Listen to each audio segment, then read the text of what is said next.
Hello नमस्कार दोस्तों, स्वागत है मेरे नए प्लॉट में नए ब्लॉग चैनल में। और दोस्तों, आप सब कैसे हैं? मैं उम्मीद करता हूं कि आप सब अच्छे होंगे और मस्त होंगे। तो दोस्तों, मैं हूं अभी काचड़ा पार्क में।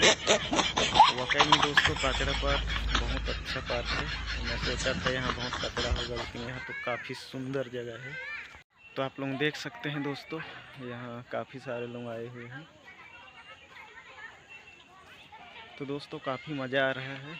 आप लोग भी कभी आए होंगे तो कमेंट बॉक्स में ज़रूर लिखें, ज़रूर बताएं।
सो गाइस, आप लोग देख रहे हैं, मैं घूमने आया हूँ, कहीं खाने नहीं आया हूँ। आप लोग अंधे नहीं हैं। तो दोस्तों, आज घूमने आया था, काफ़ी मज़ा आया।